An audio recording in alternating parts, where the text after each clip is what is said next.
Salman Rushdie sufrió un atentado brutal donde lo apuñalaron y hacía mucho tiempo que no se escuchaba hablar de Salman Rushdie asociado a cosas que eventualmente pudieran ser una amenaza para él. Y esto a pesar que en un momento hace varios años el ayatollah Khomeini generó lo que se llama una fatwa, una orden religiosa para asesinarlo a quien lo viera y que estuviera en el lugar por considerarlo blasfemo contra Mahoma y la lógica musulmán. De eso vamos a conversar con Raúl Sor hoy día en el análisis internacional. Raúl. Hola Fernando, sí, hay conmoción en el ambiente intelectual en Estados Unidos y el resto del mundo porque se pensaba que estos tiempos de fatwa, de condena por ideas, era algo del pasado y que con la muerte del ayatollah Khomeini, de alguna manera esto se había enterrado, esta condena a muerte contra Salman Rushdie, aunque el gobierno iraní volvió a reiterarlo en el 2016, que la fatwa estaba todavía vigente, pero se interpretó como un saludo a la bandera. Sin embargo, como tú bien señalas, en este atentado la semana pasada, bueno, Rushdie sufrió heridas muy graves, está hospitalizado, va a sobrevivir, pero se especula que puede perder un ojo, que va a perder la movilidad en un brazo y también sufrió heridas al vientre del quien lo apuñaló. Y esto ha abierto una tremenda polémica sobre quién es responsable por esto, porque la fatwa lleva una recompensa para el que ejecuta el acto, claro, entre comillas, justiciero. Y en este caso hay una oferta de $6 millones. Y el joven libanés, apellidos que van a pasar a la historia, su apellido es Matar, claro, en árabe no significa lo mismo, por supuesto, pero en castellano es bastante explícito. Él puede haber estado motivado por esta oferta de dinero, no se sabe. La policía en Estados Unidos no ha dado mayores detalles sobre qué vínculos tiene él con Irán o con algún grupo islámico integrista. Lo cierto es que él podría, teóricamente, cobrar esta fatwa, cobrar la recompensa que dan a cambio de haber atacado a Rushdie. Y esto, por supuesto, ha puesto la lupa también sobre Irán, porque el régimen iraní y el ayatollah Khomeini fueron quienes iniciaron esta cacería que llevó a Rushdie a tener que esconderse durante más de 10 años en Gran Bretaña, en que no podía aparecer en público. Es decir, ya era suficiente castigo haber tenido que moverse clandestinamente y con una enorme protección policial mientras estaba en Inglaterra. Y es probable que haya pasado los últimos 20 años en Estados Unidos y ha tomado la nacionalidad estadounidense en parte para encontrar mayor protección. Sí, eso es seguro. Ahora, yo me acuerdo cuando surge la fatwa, fue una conmoción muy impresionante porque no se había, por lo menos no se tenía conciencia en el mundo en general que se pudiera dar una orden de matar a una persona donde estuviera, cuando lo pillaran, en cualquier circunstancia, con una recompensa, y que además esta fatwa no tenía limitación temporal. Podía ser como ahora, muchos años después. Uh-huh. Y Salman Rushdie, que en ese entonces, después de hacer los versos satánicos, que es el libro, entre comillas, que condena el ayatollah Khomeini, porque hay un personaje en el libro que de alguna manera es una caricatura de Mahoma, y que en el transcurso del libro encontraron en Irán que aquí hay un insulto gigantesco a la figura y la obra de Mahoma, y que no solamente podía ser castigada con la muerte del autor. Y desde ese punto de vista fue muy impresionante el que surgiera este concepto, fatwa, que básicamente tenía que ver con un permiso para matar a una persona, ejecutarla allí donde se le viera, donde estuviera, en cualquier parte del mundo. Sí, y bueno, lo que ofendió tanto a muchos musulmanes es el hecho que en algún momento esta figura, que se presume el profeta Mahoma, tiene una conversación con el demonio. El diablo, sí. Y el demonio le dicta algunos versos y esos versos habrían entrado al Corán. Pero estamos hablando de una novela.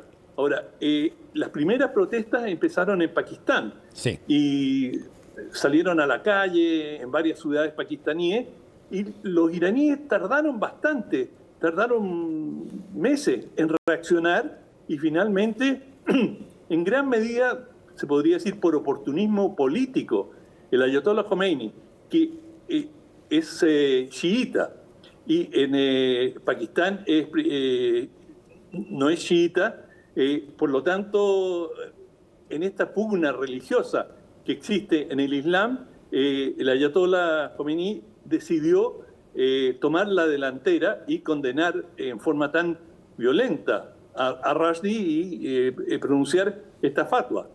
Y esa pugna dentro de las corrientes del Islam fue la que agudizó la situación.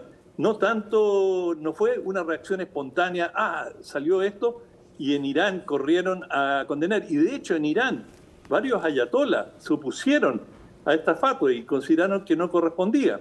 Pero las cosas son lo que son, y esto cambió la vida para siempre de Rushdie, que tuvo muchos aliados en Occidente. Acá lo que estaba en juego era la defensa de la libertad de expresión, y Gran Bretaña tomó un rol muy notable, positivo, en defender a Rushdie y asumirlo. Y eso le dañó las relaciones con Irán, que era un socio comercial, y una posición de principios importante por parte de Londres. Sí. Te quiero hacer una pregunta al respecto de eso, tú que conoces y viviste mucho tiempo en Inglaterra. A mí me sorprendió que después de recibir todo el apoyo que Rushdie recibió de la policía inglesa durante montones de tiempo, acuérdate que viajó a ciertas reuniones y acompañado por policías que lo albergaban, de pronto toma la decisión de anclarse en Estados Unidos. ¿Por qué se encontró más seguro ahí que en Inglaterra? Yo creo que él estaba bastante molesto o incómodo en Inglaterra, no con el gobierno británico, porque Rushdie es anglo-indio, por lo tanto tenía doble nacionalidad, sí. Pero creo que tenía mayor confianza en la protección que iba a recibir en Estados Unidos, que sería más difícil operar para grupos. Creo que en su mente estaba la idea de un comando que podía venir de Irán. Bueno, finalmente lo hizo un estadounidense, un libanés estadounidense, residente en Estados Unidos, el que atentó contra su vida. Tú nunca sabes cómo se te van a dar las cosas, pero yo creo que él se sentía más protegido en Estados Unidos. También, en parte, porque pensó que Irán no se iba a atrever o tendría más precauciones de cometer un atentado en Estados Unidos que en Inglaterra. Pero son suposiciones. Es decir, finalmente, como esta leyenda, la muerte, si te busca, te encuentra. Ahora, en su caso, el atentado. Ahora, Raúl, ¿ha habido algún tipo de movimiento especial en el mundo de los escritores, de la literatura? Salman Rushdie ganó muchísimos premios en algunos de sus libros, sobre todo al principio, y fue considerado en un momento dado un escritor de un fuste extraordinario. Después, como que sus libros se dejaron estar un poquitito más, a pesar de que siguió publicando, pero estas cosas tienden a, de alguna manera, convocar a escritores, a personas que son comunicadores, sobre todo en ideas, que eventualmente pueden estar expuestos a lo mismo. Claro que sí, y digamos, hay una solidaridad enorme. Son cientos de escritores que se han pronunciado rechazando y condenando sin ambigüedad alguna este tremendamente odioso atentado que viene de una... Y por el otro lado, Irán en forma, bueno, uno no quiere anticipar un juicio, pero dice, nosotros no tuvimos nada que ver con eso. Este atentado, este ataque contra Rushdie, no sabemos quién lo hizo, no hemos enterado por la prensa, no nos miren a nosotros, pero dicen, el Rushdie y sus partidarios son los responsables de esto.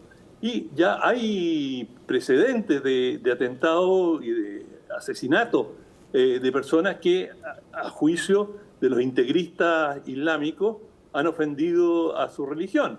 Y tenemos el caso más dramático, el de Charlie Hebdo en Francia, sí, que fue atacado y varios de sus periodistas asesinados mientras estaban en el local del periódico.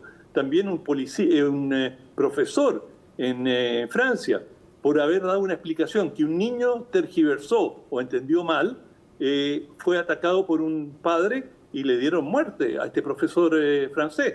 Y así han habido, en el caso de Rushdie, 3 de los editores, y entre traductores y editores, 3 de ellos fueron atacados, uno de ellos fue asesinado, los otros 2 gravemente heridos. Es decir, se han juzgado por destruir a Rushdie y todos los que han colaborado con él. Pero esto, como te decía antes, también responde mucho a la dinámica interna, a las luchas que existen dentro del Islam y el esfuerzo que hace Irán por tener el liderazgo del movimiento islámico, y mientras más duro y más efectivo te veas en castigando a los apóstatas, a los impíos, bueno, eso te da un rédito político frente al mundo islámico en su conjunto. Oye, Raúl, esta noticia que salió y que surgió muy rápidamente respecto de la reacción que tuvo el Papa Francisco a esto, que planteó, y te lo voy a decir, porque él planteó que no se puede provocar ni insultar la fe de los demás y que la libertad de expresión tiene límites, lo que parece de perogrullo, pero de alguna manera muchos lo asociaron a casi una defensa del atentado a Rushdie, lo que, por cierto, no debe ser, pero él planteó, incluso tras los atentados al semanario Hebdo del 2015, voy a leer, él plantea, es verdad que no se puede reaccionar violentamente, pero si Gasbarri, eso es uno de los colaboradores que tenía, gran amigo, dice una mala palabra de mi mamá, puede esperarse un puñetazo, es normal. Ese tipo de cosas que yo entiendo que no tienen que ver con una orden de matar, pero relativiza bastante la situación. Bueno, yo creo que el Papa también respira por la herida, en el sentido de que Charlie Hebdo ha tenido, digamos, caricatura que sin duda la Iglesia Católica debe denostar y sentir que son tremendamente agresivas, y si tuvieran, digamos, el respaldo de la sociedad, no vacilarían, quizás en otras épocas, también de haber llevado a la hoguera a algunos de los que participan en estas actividades. Y de hecho sacaron un ejemplar para demostrar que no tenían prejuicios antiislámicos, sacaron un ejemplar, Charlie Hebdo, que es esta revista satírica francesa, dedicado a la Iglesia Católica. Y para cualquiera era brutalmente ofensivo, y se esforzaron en ser ofensivos para que no digan que hay un prejuicio antiislámico. Somos parejos con todo.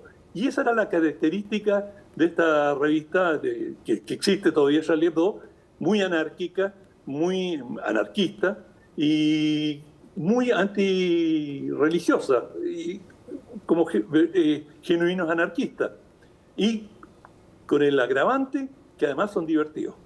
Bueno, vamos a seguir qué es lo que ocurre, porque estas son las típicas situaciones brutales, como lo que pasó con Rushdie, que a veces cambian la vida, el eje de la vida de las personas. Las personas cambian de país, cambian de actividad, se van a hacer otra cosa, o insisten en esto, escriben un libro, pero no me parece a mí que Salman Rushdie vaya a salir de esto tal cual como estaba antes, sino que me imagino... De una manera, eso ya te lo han dicho los médicos, Fernando.